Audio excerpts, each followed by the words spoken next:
Welcome to the Doing All Right podcast presented by Prize Picks. And we are back with an almost messed up the bread edition of the Doing All Right podcast. We appreciate y'all for being here on this this lovely Thursday with us. Thank you. Special guest in the building. This is this around the time we're going to have some friends come through. Yeah. Some of YouTube friends, some national guys, some of Brian's friends, of course. And look, we're grateful for everybody coming through. But man, today's guest a little special. Been following his work for a long time. Yes, sir. I've been doing draft stuff since like 2016, so I've been following his mocks and fussing with people, debating with people, referring back to him. So he reached out and told us that he knew who I was befuddled.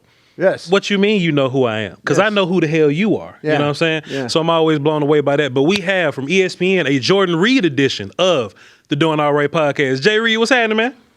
What's going on, guys? I'm a big fan of the podcast. I always love you guys' back and forth banter. So been wanting to get on here for a while just because you were two guys I definitely respect a lot. Which guy do you lean towards most, me or Voch, when it comes to opinions? Oh, come on, man.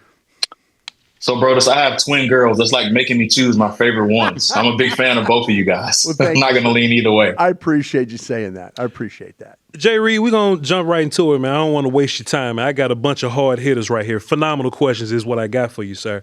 First, let me just ask you this. You're a national guy, ESPN guy. You bump into a lot of people. You shake a lot of hands, connect with a bunch of folk. Christian Parker's relatively new to us in Cowboy land. But when you listen to different people, they've known about rumors of this guy for years and years. And I sound like a homer when I say positive things about us. First of all, can you tell us about Christian Parker, and do you know anything about him? Any stories about him? What's your report on him? Yeah, so I've known CP for almost about 15 years now. We both actually came up in the coaching ranks together. So I coached for 7 years on the college level at North Carolina Central University, which is my alma mater. And me and CP were actually in the NCAA program together. It was I think it was called the 30 under 30 or something like that. It was the top 30 coaches in the country under the age of 30. So back then, he actually was the cornerbacks coach at Norfolk State. So that is the program where we first actually developed a friendship. And we've actually been friends ever since that moment. So CP's been a rising star in the industry for me for a very, very long time. And he has experience in the college ranks. He has experience, of course, on the NFL level now as well. And I always told him, like, you got potential to be an NFL head coach one day. He didn't believe me at the time, but I mean, he's just continued to skyrocket, and his rise to stardom isn't surprising at all. But one thing I will say is you guys got somebody that I think is going to be an absolute star. You saw it from the moment of his first press conference to now to this day. The good thing about CP is that he's a grinder. He's been under one of the best minds in NFL history in Vic Fangio. So he's going to bring a little bit of a twist that Cowboy fans are not really accustomed to seeing. He's young and energetic, which is something I think the Cowboys have needed for a very long time as well. So he's an absolute star. I'm not being biased just because he's one of my friends. I'm being honest. I'm a straight shooter. I'm always going to be very blunt. And one thing about me is that I know who CP is as a person, but as a coach, I think you're getting a phenomenal guy. Now, the Cowboys were ranked 39th in defense last year. It was horrible. I hated it. Couldn't stand it. One of the worst defenses historically I've ever seen. And I don't think it's, fair or realistic to put heavy expectations on CP in this way. But, like, what's a realistic thought? What's a real expectation for Cowboys fans? You could take this Cowboys defense from the worst we've ever seen to rank where in the league? I would say middle of the pack, honestly. I would say around that 14 to 15 range. I still think he needs some more personnel, specifically at edge rusher. I think they may need to add another body there. Of course, Lawrence is going to help. Ezraku, I thought, showed some positive flashes. Rashawn Gary does need to be a little bit more consistent, but I think that room still has, has some improvement to make, I should say. The secondary will be better. I like Jacoby Durant. He's somebody that I've been a big fan of since his days at South Carolina State. He was a good player for the Rams. They developed him really well. And then, of course, the addition of Caleb Downs, I think that transcends everything just because he can play so many different positions. So I would say middle of the pack, honestly. I think they've done a great job of shoring up the interior as well. And that's the big thing about CP's defense. You have to have a really strong interior just because I think he can mask some other areas of where they are deficient. You mentioned Downs, and hears me sound like a homer again. Just watching his tape, he's one of the smartest safeties I ever seen. And I hate safety. Like I hate watching safety because it's normally nothing happening till something happens. But if you try to watch the highlights, I don't think that does it justice. You have to watch film, and there may be a passing concept that he just takes away and make the quarterback look in another direction. Like, you may not see a bunch of picks on his record, but you see offenses like go away from him. So taking him as like a day one, I'm day one in this thing, I know the system already, super smart guy, and pair that with CP. What's that relationship going to be like? It's going to be great. And, we talk about the quarterback of the defense. I think Caleb Downs can be that for the Cowboys. I think something that Caleb doesn't get a lot of credit for, and he should. He played in two of the hardest defenses known in the country. We talk about Nick Saban's defense early on at Alabama, and then last year with Matt Patricia, and he mastered it. And he not only mastered it, he played at so many different positions, but also the versatility that he showed. It's not just that he's playing nickel. He's capable of, at times, of playing free safety. He can play strong safety. He's a wrap-up and finish tackler, but the intelligence, that's something that I believe put him in the elite tier, as you mentioned, as a prospect. No, he doesn't have the physical attributes of the size of, Sean Taylor, Ed Reed, Derwin James, some of these dudes we call quote unquote, or some people call quote unquote generational, but his intelligence put him in that tier of where I would have been comfortable taking him inside the top 10. I said that on multiple occasions outside of Jeremiah Love. He was my number 2 player on my big board just because of the intelligence that he has. He doesn't make many mistakes on the back end, and he's that player that you can really use at so many different spots. And when you're trying to remake a defense, there's no better player to do that than with Caleb. You coaches have something in common, that you guys all like smart players. That's something that the Cowboy defense at times last year really struggled with. We saw so many times of busts and guys in the wrong position. I get it. It's one thing to be not talented enough, but to make the mental mistakes. Well, is this something that Christian, when in all your years of being with him, is this something you feel like he hangs his hat on? I can't play with dumb players. Is that something that he developed back with you 15 years ago? And do you share some of the same thoughts?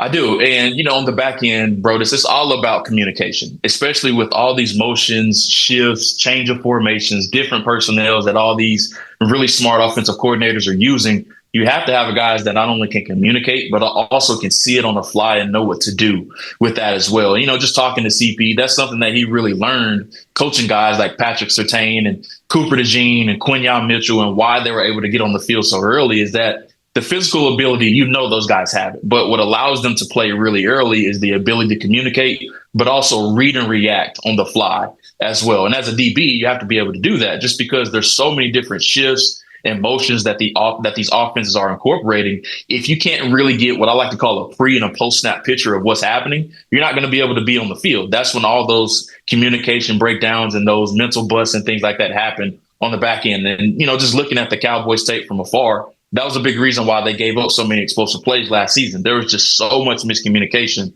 on the back end. And I think CP, knowing that his area expertise is in the secondary, having somebody like a Caleb Downs, he can be that quarterback on the field that can communicate all those things through him. Earlier when you were running down some of the pieces on defense that the Cowboys would need that'll help this whole thing kind of come together, I don't know if you mentioned linebacker there. So just the Cowboys linebacker room, they traded a 5th-round pick to get D Winters. Very underrated name. Loved his film. But then they drafted Jayshon Barham from Michigan. Now, if everybody kind of just watched last year's tape, it was just him playing edge, and he was pretty good at edge, kind of rough around the edges, but solid there. But if you go back a little further in his film, off-ball linebacker, and he's whooping feet. Terrorizing people, bro. So tell me about the Cowboys' linebacker room. Jayshon Barham, do you see him having any kind of year one impact? DeMarvion Overshown's a player that we like here, but it's like the injury conversation goes on with him. D Winters, very underrated guy. What's your thoughts on the Cowboys linebacker room? It's better. I think they have guys that are a little bit more cerebral, and they play a lot more violent as well. Barham, he's like, just watching his tape, man. An analogy I like to use for him is that this dude could stick his hand on barbed wire and he wouldn't bleed. Like, that's how violent this dude plays. He's not scared to stick his face in a fan. You can use him off of the edge, which is what he did at Michigan. Maryland, more so, he has more inside linebacker tape And I think he faced some challenges there. The game was moving a little bit fast for him. He's a little bit more instinctive off of the edge. But I love the plan that they have for him, playing him primarily at inside linebacker. They want to get him used to playing that before they really, I think, on late downs, use him off of the edge just because he plays so violent, really good edge setter as well. But he's more cerebral, and the game makes a little bit more sense as far as reading pullers, key read, diagnosing, stepping downhill accurately and seeing what's in front of him. I think that's going to be much better, especially with D now too, as well in the mix. Somebody that's a really good run defender. If I could take you back to last year's draft and circle back, and I want to know, I'm trying to get a picture because of what I thought about with Donovan Ezaraku and what he did at Boston College. And then they go and get, with Malachi Lawrence, they go get him. And now I'm kind of thinking, wait a minute, I really had high expectations for Donovan Ezaraku and some of the similar type of film. Am I missing the boat on how to evaluate these defensive ends coming into the league? You see him, play at such a high level collegiately, and then all of a sudden Donovan Ezaraku, he doesn't look like he knows how to rush the passer. I'm a little bit worried right now where my evaluations are. What do you feel about these edge rushers that the Cowboys have? I think that's the hardest part of not only defensive ends, but any type of evaluation, honestly, bro. It's just because you never know how these guys are going to translate. There's some guys that are getting used to the speed of the game while trying to up the ante with their physical elements of the game as well. And it's a huge process for them. And that's why we see some positions translate a little bit more quicker than some others. But I'm with you. I thought he would be a little bit better as a pass rusher just because that's what he was labeled as coming out of Boston College. He was very productive in doing that as well. But the game seemed to be moving a little bit fast for him. But I think it's going to slow down for him. We'll see how he does transition from the injury. He still has to answer some questions about that. But defensive end is one of those positions. It takes a little bit longer for some of these guys to translate just because you're really learning two positions in one. And what I mean by that is you're learning how to be an edge setter as well as mixing in how to be a pass rusher as well. It's very similar to tight end where you're trying to learn how to block. Some guys are not natural blockers and they're more so natural pass catchers. So I think defensive end is very similar to tight end in that you're learning how to do two elements in one. And sometimes the learning curve may take a little bit longer than some others. Just looking at how the Cowboys are going about building their defense for this year, right? Just thinking about how they moved on from Parsons last year. And look, man, nobody wants to voluntarily move on from one of the best rushers in the league, but it seems like how they're building things now is that they're building the floor of the defense, right? The Cowboys used to have this defense to where they can lead the league in turnovers, lead the league in sacks, but then they'll give up 250-yard rushing in the game, right? Do you think that is better? And we can leave the Michael part out of this because we would all love to have him, but do you think it's better to build a team to raise the floor, to kind of do everything good to where you're not terrible at, one thing?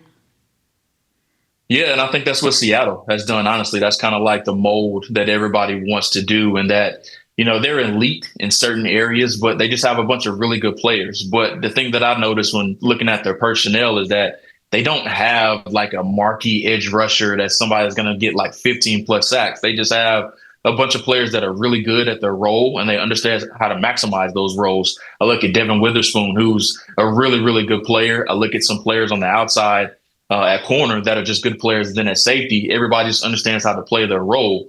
They have some really good players along the interior. I think their defensive tackles are really, really good. But what makes Seattle really go is that everybody just understands what their assignment is. They win their one-on-one matchup and they maximize their role. So I think that's what Dallas is really trying to get to, getting players like a Rashawn Gary. That's not a marquee pass rusher, but he's going to be solid against the run. He's going to just play his role.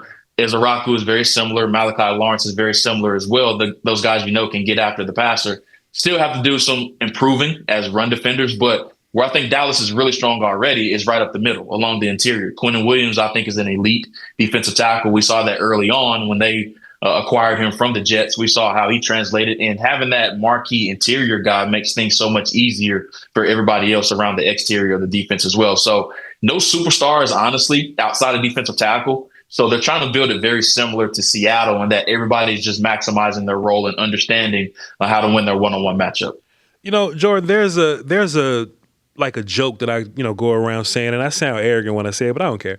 I always say that teams suck at drafting, and somebody will let like good players fall to you, right? I probably can't say that like on a national level because it's not professional, it's mean as hell. But and then we watch the draft, we go, damn dog, why they draft him with these guys on the board, Jordan? I was looking at the draft, and me and Bryan talked about it for a long time. It seemed like everybody was solid in the first round, and the value got weird in the third round. Just a bunch of reaches and overdrafts in my personal opinion. And just looking at my board, there were guys at the top of our board. Some of these running backs, Wheatley, the safety from Penn State, Kyle Lewis, like different players that we loved. It's like the value went up in day 3 because teams decided to draft better. But the third round was kind of weird. What do you think happens with that? Why is there such a discrepancy in value and drafting and all this kind of stuff? I think this is the toughest part to really explain to everybody, and why the media is so different from actually team building within the league. Just because from a media standpoint, we're not building for a specific scheme. So a player may seem like a reach when in reality, he fits a certain team specific scheme and they're comfortable taking him in the second or the third round. So that's why you saw this huge run on tight ends in the second and third round, just because everybody was trying to get their guy for their specific scheme. I think the Jaguars are a great example of what happened with that this year. And they just took guys that specifically fit their scheme, just because their board may be different from my board or Voch, your board, or Broaddus's board, but they have players that specifically fit their scheme and they may be higher along their board. So, for example, I was really high on Lee Hunter, but there's a lot of teams that don't run a 3-4 scheme, so they're not going to be high on Lee Hunter. Lee Hunter slips to the Panthers in the middle of the second round. I would have been comfortable taking Lee Hunter in the front end of the second round, but that's just an example of how we're not really building for a specific scheme. So a player may be lower on the team's board, and they ended up taking him a little bit earlier than some people may have expected, just because he may fit their scheme, when in reality, we're not stacking our board based on, what our offensive coordinator, defensive coordinator may need in that specific scheme. But see, ball, right? So if they ask me, I'd be like, well, we don't run a 3-4, but Lee Hunter could play one tech as well. Like, why don't those conversations happen? That's a great question. Because he can play one tech as well. He could be fine. He can. Yeah. He can. But, there's going to be 32 different boards. Like, there's going to be some teams that feel like he's a straight up space eater as a zero nose tech, and they don't feel comfortable playing him as a one technique, just because he's more so of a pocket pusher as opposed to somebody that's going to actually finish at the quarterback. But that's a lot of those interesting conversations where I would love to be a fly on the wall in some draft boards. And then also why I love having conversations with you guys as well, just because I'm trying to figure out why this player lasted until day 3, when in reality, I would have been comfortable taking him in the second or third round. There's always players like that every year that happen in the NFL. And I think another great example is that for whatever reason, we see these coaches talk about how important a great nickel defender is to have in their defense. But Keontae Scott slips to the third or fourth round. Jalen Kilgore goes on day 3 as well. These players that you have to have a specific spot for, these coaches don't really like designing those certain positions. So nickel defender is something that I've always had like huge question marks about, on why coaches wait till day 3 to take them. I've never understood that, just because we've all seen the film. Like, I would have been comfortable taking Keontae Scott in the second or third round. I had no problem with that at all, just because of what he brings to the table. I had a lot of fun, Jordan, in the 5th round. Yeah. I had a lot of guys in that 5th round. I mean, I was looking at my stack and on my board, and I was picking 3rd, 4th round guys off on my board in the 5th round. And I was telling Voch while we were working on the draft, doing the broadcast, where I'm saying, now the NFL's picking players. Yeah. Now, I mean, and again, it's a personal thing, because I'm like, well, why were they not seeing these guys? Well, what did they not see? So my 5th round, I was like, okay, the NFL's in a little bit of rhythm now. They're taking guys that maybe I was a little high on. I wanted to ask you, Jordan, because you do have access to a lot of different sources and stuff. Did you find this year, when people were talking to you about where these players were, that it did kind of fit with you, or was it like, man, I can't trust what you're saying there. You're telling me something that I'm not believing here. This was one of the years where my board really aligned with a lot of people inside of the league, just because there wasn't that blue chip talent at the very front end of the draft. I would say outside of the first 7 picks or so, there just wasn't a lot of blue chip talent. So what you noticed was really those picks outside the top 10 all the way through, like really 90 to 100, honestly, had very similar grades. Like this is the most second and third round grades that I've had since doing this. And I only had 11 true first round grades. That's the lowest number that I've ever had in 8 years doing this professionally. So those mid-round grades really were very identical to a lot of people within the league. So what you notice that a lot of those players in that same tier, that's why we had so many players that we liked ended up going in the 4th and the 5th round. And these players that we really liked in that middle tier of this year's class, they're sitting there on day 3 and you're like, man, how in the world is this guy still on the draft board? Right. But it's because there were so many identical grades. Really, you had, I would say, like 75 to 80 identical grades that sometimes a lot of those guys slip through the cracks. If you're a GM, philosophically, right? If you're a GM and me and you talking about team building, where do you stand on the older player? You know, in this draft, you know, there was a bunch of fights and debates about the old dudes, the 24-year-old guys, and, you know, I get mad as hell when people talk about, oh, you can't draft him right here because he's 24 going on 25. But I'm like, he can play. Like Messidor, in my opinion, just based on the film, if he's 21 years old, Messidor is a top 10 pick based on the film to me. Keontae Scott's another guy that's older, like Melo Height, you know, he like older, but he's whooping folks on film. Kind of where you stand on that, the age and team building aspect, the whole contract stuff versus this dude can play. I'm not here for your measurables and your analytics right now. I think it's a case-by-case basis, honestly, Voch. And I think it's where the team really stands in their point in the rebuild. Like, I think Messidor went to the perfect situation with the Chargers just because they needed that rusher that could plug and play right now. They really couldn't afford to take that developmental guy that they could wait to see if he got better.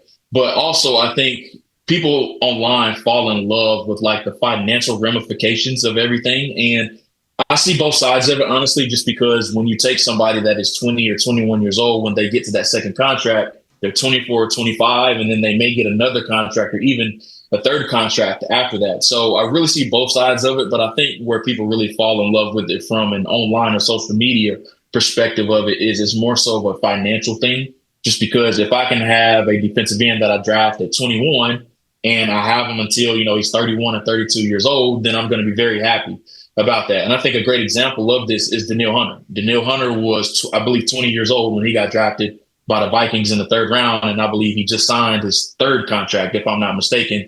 And I don't even know. I think he's just now like 30 or 31 years. He's still relatively young. So that's just like a great example of somebody that was, you know, relatively young at the time, and then they put in the work to develop him, and he's turned into an incredible player. But I think more so it's more so of a financial thing. But if we're just strictly like talking ball, like you are, Voch, we're just stacking the player up, his ability. If this guy can plug and play right now, I'm going to be very fine with that when we're comparing it to like a Keldrick Faulk, for example, somebody that's 21 years old right now, and you're hoping and wishing that he eventually turns into the player that Messidor is when he's 24 or 25 years old. So it's more so of where a team is in their stage of the rebuild, and then how much do you trust the developmental arc, but also you factor in the financial ramifications of it as well. So there's a lot of layers to the discussion, honestly. Jordan, if you've been mentioning this, you've doing this now for about 8 years. If there's one thing you could do in your evaluation, you already get the tape, but if there's one thing you could get from the NFL teams, whether it's medical, character, what one thing would you take, like to help you with your evaluation? Because we're doing the tape, but we miss the interview parts of it. We miss the medical part of it. We miss the character part of it. Take one thing from a team or the league that could help you be a better evaluator.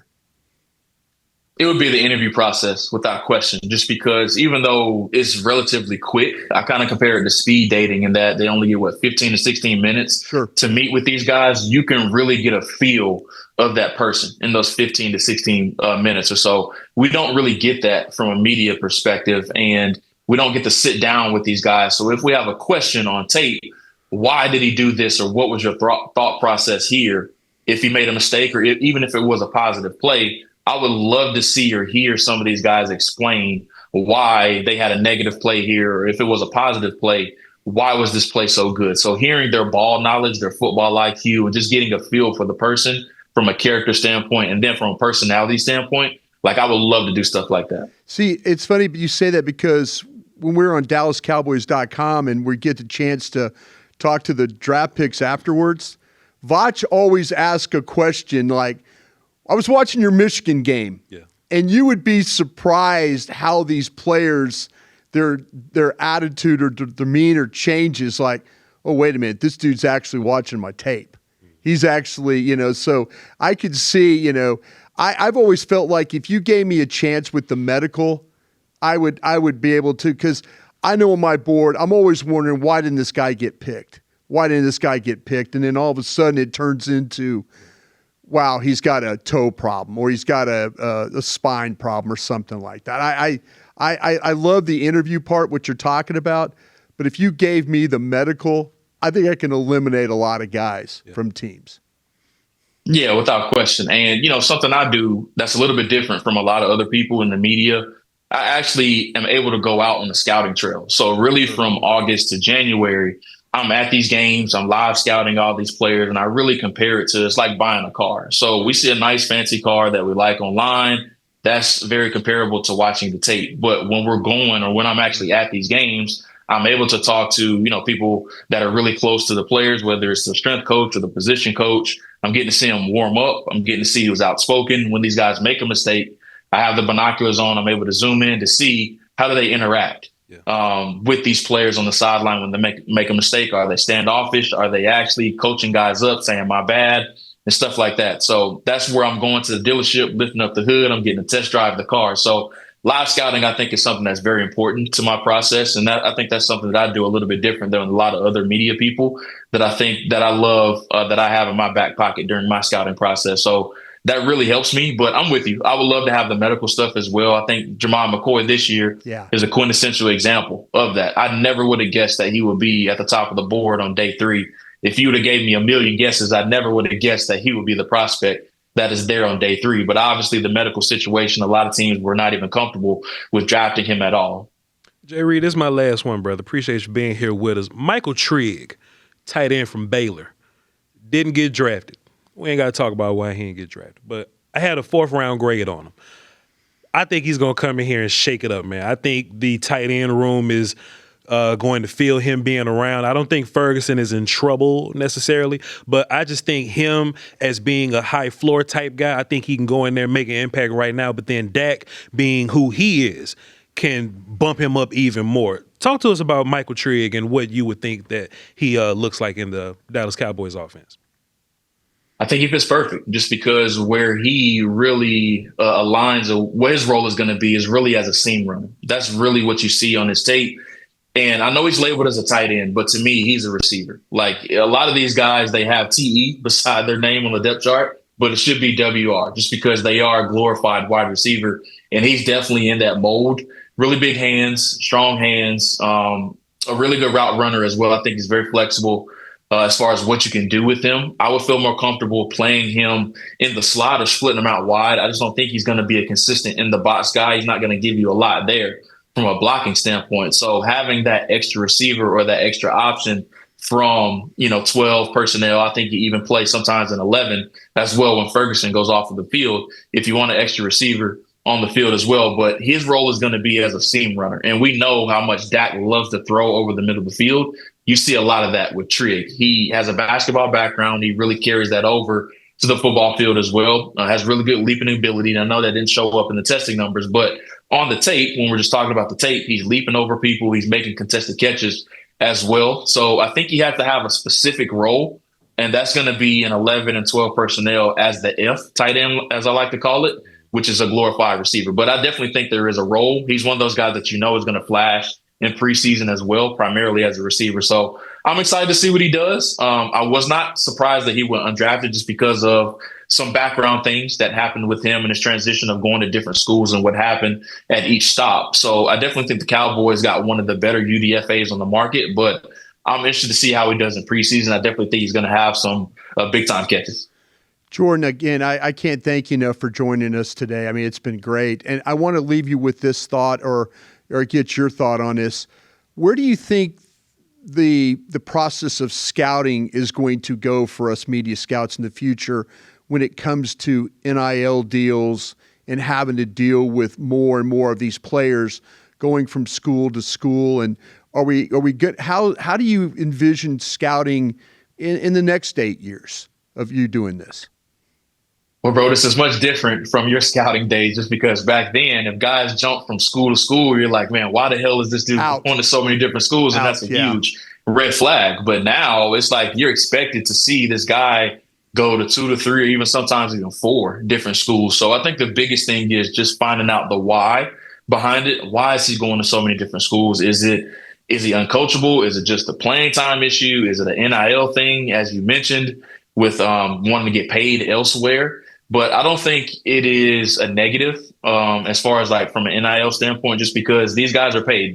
To me, we call it collegiate athletes, but these guys are professionals now in college, just because a lot of them are even making upwards of multi-million-dollar contracts now. So I would say it is helpful just because they're getting more developed now, just because they're more willing to stay in college.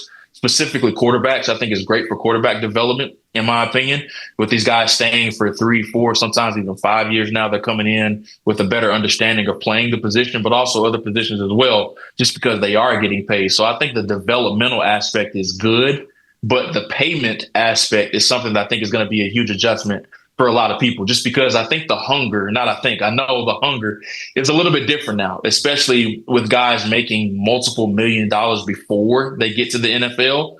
But this is where your scouts have to do a really good background check of how much does this guy really love football? Just because if I'm already making, $800K in college, and then I go on to make, let's say if I'm a day 3 prospect and I'm making, $1.4, $1.5 million a year, it's not a huge difference in their mind. To us, it's a lot of money, but in their mind, it's not a big difference. So how much does this guy really love football, even though we're not upping the ante a lot from a monetary standpoint? So from a developmental thing, I think NIL is good just because these guys are staying in college longer, but it forces your scouts to do more digging as far as from a football character and just love of the game standpoint. Phenomenal. Jordan Reid, ladies and gentlemen. You can catch him, find all his work at ESPN and Jordan_Reid on Twitter. Look, man, you're not one of these maniacs that's doing mock drafts right now for the next class, are you? You're not doing the way too early stuff, are you? It came out 2 weeks ago. Oh, man. I try to avoid those, man. Chill out. Check out his way too early mock draft, Jordan_Reid on Twitter. Friend of the show, thank you so much, brother. Come back whenever you want. We won't bother the hell out you. If you just wave and say, yo, Voch, can we talk some draft? We'll do it all over again, bro. Appreciate you, man. Thank you so much. Appreciate you guys for having me. I'm a big fan of the show. Thanks for having me. All right. We're going to let Jordan Reid get some breakfast and fuel his body after his workout. We're going to get back with a little bit of Q&A. We'll be right back. This segment is brought to you by our good friends at Prize Picks. Prize Picks is America's #1 sports picks app, and it's really simple to use. You just pick more or less on a few player stats, and that's your lineup. So you're looking at things like points, yards, strikeouts, and you decide, is this player going to go more or less than that number? It's available in most states, including Texas, so you can jump in and play. If you're new, download the Prize Picks app, use the code HMA, and when you play your first $5, you get 50 in lineups instantly. And you can follow me there too at Crown Media, so you can see my picks before the show and ride along with who I'm playing. So in today's action, we're going to go with Texas Rangers pitcher Mackenzie Gore, less than 6 strikeouts against the Yankees today. And we're going to take a basketball angle. James Harden, we're going to go more than 14.5 points. So let me know how you do, and good luck with your picks. Welcome back. Appreciate y'all for tapping in with us. Thank you for Jordan Reid coming by too, man. Just I was blown away by his answers. I heard him talk before, but it's different when you ask questions and they talking back to you. You know what I'm saying? A lot of information there. He's known Christian Parker for 15 years. Yeah, that's something when you ask the question. Sometimes, and I say this, and I'm not saying this because you're my partner here. You ask really good questions because I would have never connected the two. Yeah. And all of a sudden you find out, well, I've been with Christian. Yeah. We were young coaches, known each other for 15 years. And now you're going, oh, wait a minute now. Okay. Mm. So if Jordan Reid starts talking about the Cowboys defensively, and you're following along with him, y'all boys better listen. Pay attention. He might have sent the text to somebody. Yeah, pay attention now, and and he's got a lot of great sources. For sure. He really, really does. I mean, you don't get in his line of work without him. But man, I really enjoyed the back and forth with him. Yeah. Learned a lot today. Really did. Brian, I do have questions though. All right. I put the back signal out. I let people kind of tap in, please. I went through those questions too. Some good stuff. By the way, some good stuff, and thank you folks for being on the spot and doing that. You know what? You know what we might do? Like we might just do this regularly. Like just have questions like every day. You know what I'm saying? Like I love questions. we'll put it out and let them answer, and maybe like 3 days out the week, maybe 4. Yeah. Like we'll still do what we do because we got a guest tomorrow allegedly. I don't like to say who we having. Oh yeah. But we allegedly got a top guest tomorrow as well, and we'll just do some setup. You got to have guests. Yeah, you have to. You got to either bring them in studio or you got to put them up on the big board. Can't wait till we start bringing people back. Oh, here. watch this. Yeah, for sure. Yeah. But I got a question for you, Brian. Okay. Yo, Brian, this one off the rip, boy. I thought this was nice. I use that now, by the way, a lot. Off the rip? Off the rip. People telling me that you using that. It's so funny how I picked up words that you use. Yeah. And like on the radio that I say off the rip. Mm-hmm. And that's kind of everybody's like, okay. Boy, I'm so proud. proud Voch. Proud Voch. and you got to look at, you know what you got to do? You got turn your head sideways. You know what you got to do at the time? You know what you got to think? What was that? It's about effing time. It's about effing time. Yeah. Brian, I got a question from Colin Demochek. Okay. Domozych. So I think that's Demochek. Thank you, Colin. I think that's like Polish or something. Let us know if I said that right, Colin. Do you guys think Pickens got doubled because it's easier to take him out of the game than Lamb? Here's why I thought this was fascinating. That's a good question. You damn right it was. This is why I thought this was fascinating. Because initially you would just think, oh, they want to take GP away because he's harder to deal with, right, or he's better or something. Right. But what if they found a way to take GP out the game, to take him out the game easily because, well, you line up in one spot and you run 4 routes? Bingo. I thought that was fascinating. That is, I think this is, I know, this is something you brought up a few days ago. Because we were talking about the golden receiver. The golden dude, yeah. The golden dude. Yeah. The golden dude. Yeah. And we were talking about that. Yeah, defensive coordinator, you're looking at him and like, he's over here. Yeah. And he's going to stay over here. Mm-hmm. He's not going to move. And I could put a guy outside. I could put a guy inside. I could buzz a linebacker to prevent that slant. Yeah. There's a lot of way. If you're a stationary player, and I'd love to go back and watch back in the day, Marvin Harrison, when he was with the Colts and with Peyton Manning, always played on the right side. Always, never lined up on the left side. Wasn't no motion, wasn't no never, moving him. Always stayed on the right side of the formation. Yeah. Never went on the left side. And I was wondering, how did they...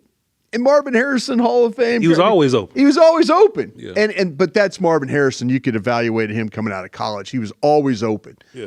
But it's to the point that you made, and you made it very well the other day.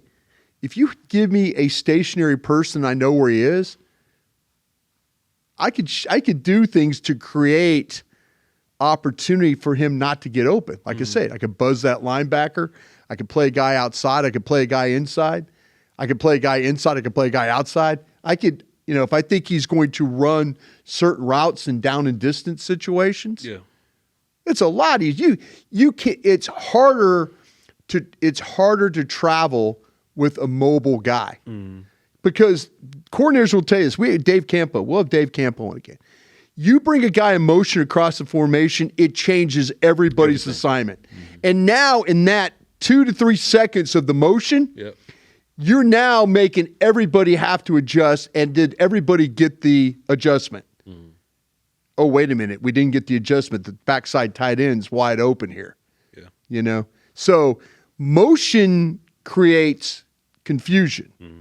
And it's hard to double somebody that's always in motion. So to make sure that we're not running into the same issues offensively next year, everybody wants to talk about what's the next step. How do you keep GP from being taken away from games? But you said it. Move him around. I know, but you said it.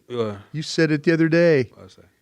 You might not be comfortable. You might not be able to. It might not be. It might be that you're in a situation now, and especially with teams having the whole year to study all your tape. Sure. And some teams did a really good job. Now you have to have personnel to do it. Yeah.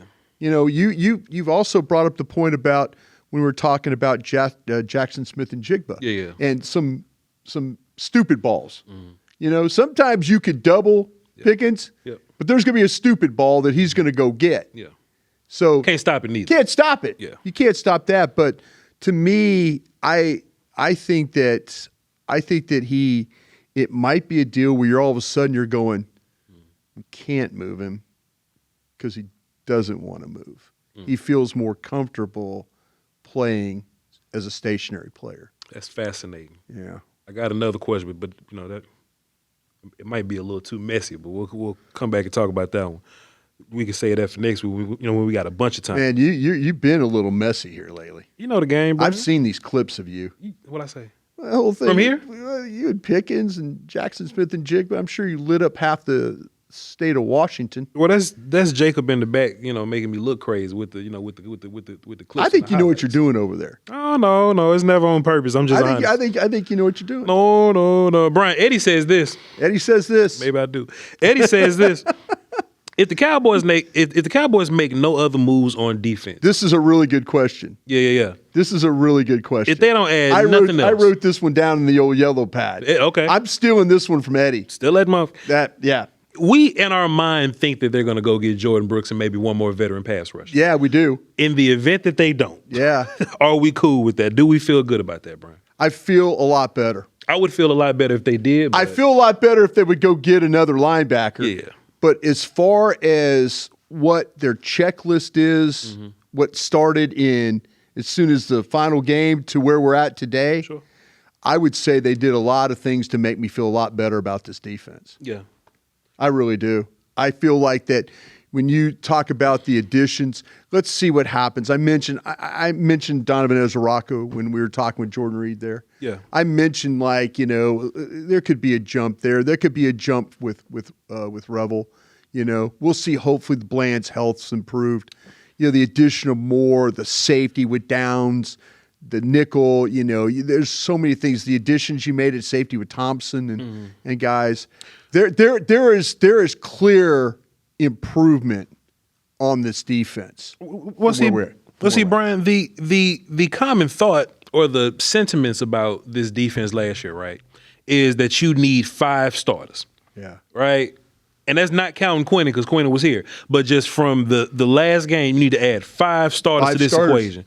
So that's Rashawn Gary, D. Winters, Jalen Thompson, Kobe Durant, Caleb Downs. Like that's 5 starters. That's 5 starters. You know what I'm saying? So I don't want to say that we being greedy or anything like that, but I would love to ask. Look, even Jonathan Bullard, I think he's going to be your starting 4-eye guy when they're in that situation. That's like another guy.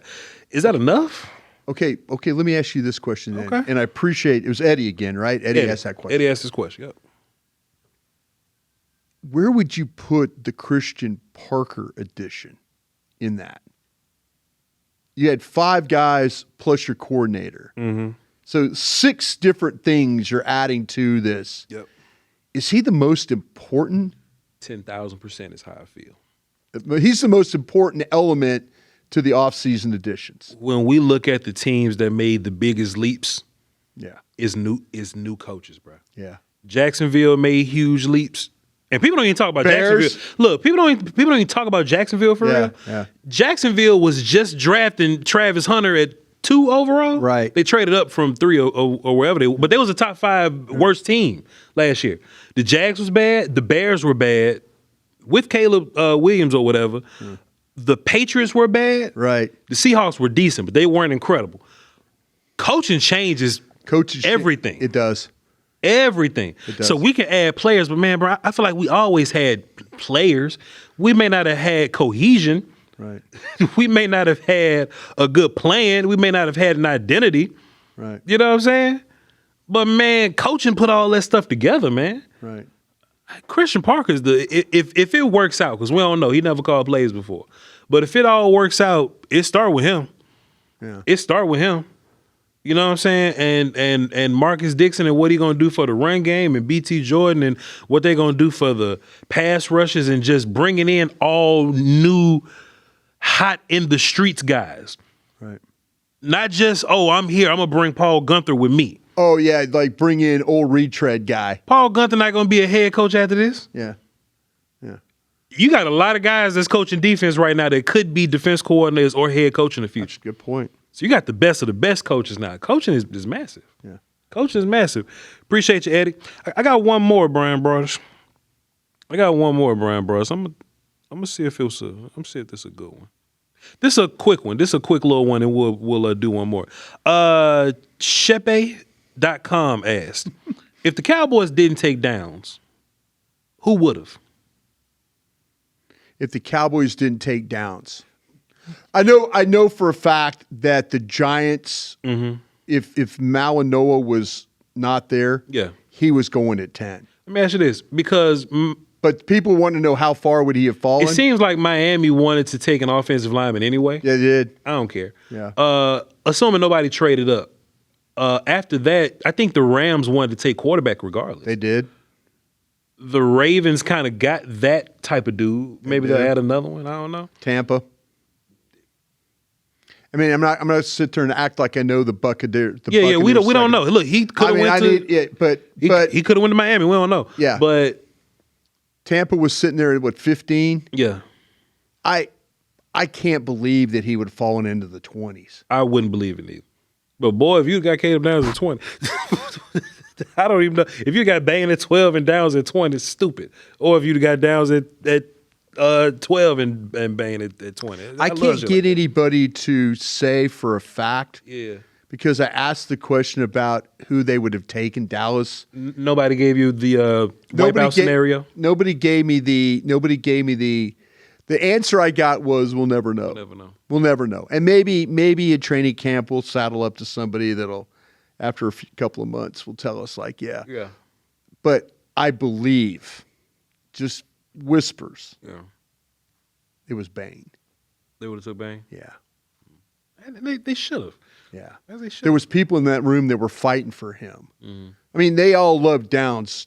We saw the reaction once the pick went in. Yeah. I mean, everybody was totally on board about that. Yeah. Great navigation by them to get that done. Yeah. But yeah, I the answer I got back was, we'll never know. Yeah. But kind of just keep digging. Well, we'd probably consider Bain. Like, okay. Last one, Bryan. Yes, sir. Victor asked this. We just added another safety to the room, Bryan. We did. What are we gonna do about Hooker and Locke? I think Locke is clearly in the picture. I think Locke's in the picture. Mm-hmm. Hooker, and listen, this is a terrible question for me to ask. Mm-hmm. A terrible question for me to answer. Yeah, because you've been trying to cut Hooker for a while. I've been trying to get rid of Hooker for 3 years. So let me ask you the question. Yes, sir. Take that question and you answer it, because I'm always on the. I'm thinking, look at all the safety dudes they've added. Mm-hmm. Now I can get rid of Hooker. Yeah. Now I can move on from Hooker. So I'm a terrible, terrible guy to ask that question to. I think at this point, Hooker, especially here in Dallas with the roster that you have now, it's crazy. Hooker's like the low guy now. Yeah. I think he's more of a strong safety now than he is a free safety. Yeah. He'll make some plays coming up and tackling, and he'll do some coverage things, but I don't think he has the range that he once did. I think when they're in like 3-4, which may not be their base, nickel might be their base, but when they're in 3-4, I would imagine that your two high guys is going to have to be Downs and Jalen Thompson. Yeah. And I don't think it'll be productive to rotate those guys. No. Especially one of them's going to be a green dot type dude. You know what I'm saying? I just don't know. So in that world, Locke and Hooker are on the sideline. Locke was on somebody podcast. I don't know who podcast it was. He ain't do our show, but it was on somebody podcast. Yeah. He was like, I signed with the Cowboys because, they told me that I was going to get a chance to start. Yeah. Okay. I don't know if that's still the case. Camera 4? I don't know if that put me on 4, please. I don't know if that's still the case. You know what I'm saying? Yeah. He has a relationship with the DC though. Maybe the DC did some selling. It ain't a relationship in this world that can stop what's finna happen with Caleb Downs and Jalen Thompson. But if they end up playing a bunch of nickel, which is 4-2-5 is what they say. Yeah. let's say Jalen Thompson's the one high guy. Right. Let's say that Downs is the down nickel dude. Right. There's another spot for a down guy. Right. In 4-2-5. That would have to be PJ Locke. Because I think PJ Locke could play. He can. Because look, he's capable. Because if it's 4-2-5, he can play down. But if it's standard nickel, I think he can also play up. Right. I don't think Malik's playing up better than PJ Locke. No. At this point in his career. I'm just saying that because, But Malik might play down better than PJ Locke. I'm going to agree. I'm going to agree to everything you say about that. Yeah, of course. Because Hey, all right, I'm going to make you get clipped today. I ain't doing this. Yeah, you are. I should have wrote down this person's name. My apology. Knock yourself out. Downs or Maxx? Maxx who? Maxx Crosby. Don't ask me no shit like this, man. See, man, don't ask me this. Look, man, I'm going to go ahead and keep it a buck with you, Bryan. That was a question today. I think that's a really good question. I didn't get to it. I was trying to say something for tomorrow.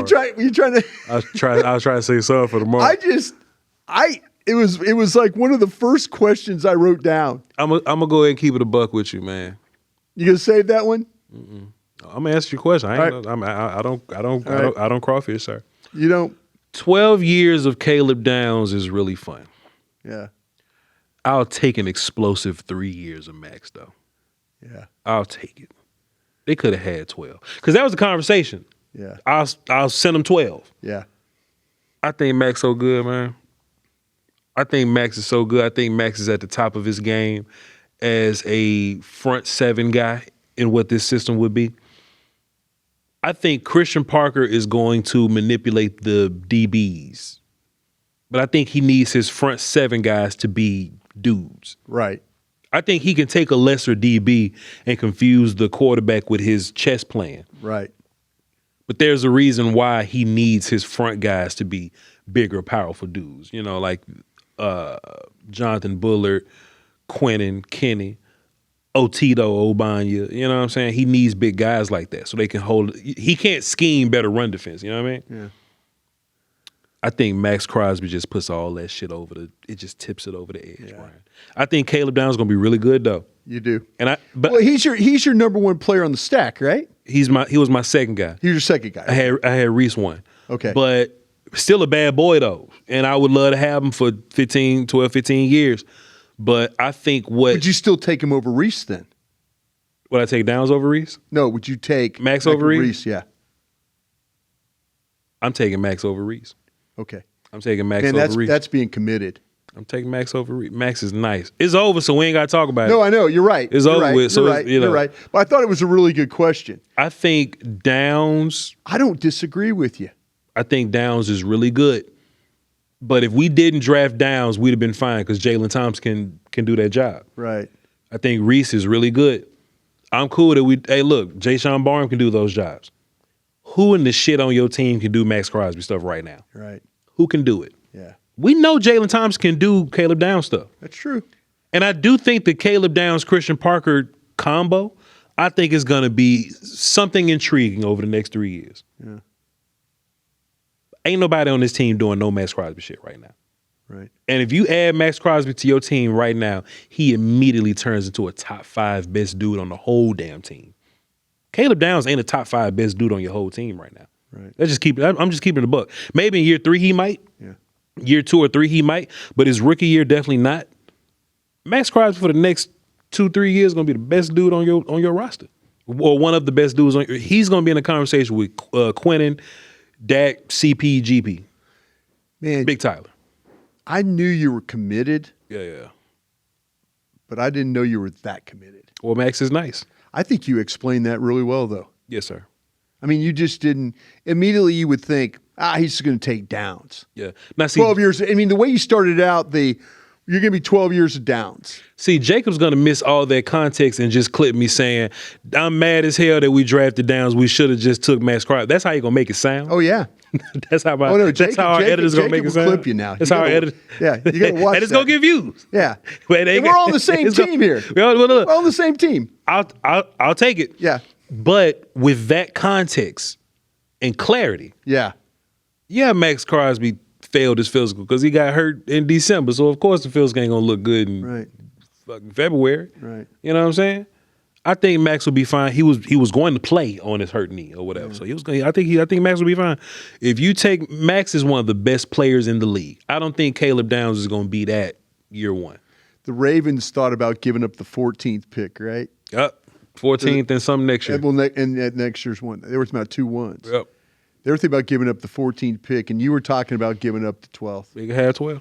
That's how I felt. Yeah. I eventually changed my price though. Yeah. And I changed it so they can have 20. You went to 20. They You can went have back 20. to 20. Yeah. Don't ask me. Don't ask me about Malachi Lawrence. Pre-injury, pre-knowing about injury, 12. Post knowing about injury, 20. Once the market changes, you can have 20. Yeah. And I'm still over in my mind. I'm overpaying with 20, but I want the value. I want the player. Right. Take 20. Right. I'm trying to beat everybody else in the bidding war. Can I finish it off with this one then? Go ahead, sure. You still in the market if this thing gets to the trade deadline? Man, they can have whatever pick they want, Brian. Okay. They can have whatever pick they want. Because, Brian, this is how I ultimately see it. If you win the Super Bowl, I don't give a shit about them picks. Yeah. I care nothing about them picks. Yeah. The Eagles won the Super Bowl the next year they drafted. John Snyder and take a running back like he does. Win the Super Bowl, take a running back. Who cares? Seattle Seahawks still got lick on their breath from the damn Super Bowl celebration. Yeah. They're not in a place to complain about Jadarian Price. Sure. You feel me? Sure. They just like, man, look. Come on in. Come on, dog. Hey, welcome. Yeah. You know what I'm saying? If we get into the season, and I would hate for it to come to this because, I like to get it, do this in camp. You know what I mean? But if we in week 3 or something, and the pass rush just ain't all the way there, everything else looking cool, and the Maxx Crosby stuff emerges again. You bring it up because you're at training camp, because you're watching practice every day. I can see what you're about to do. Man, Brian, they can have.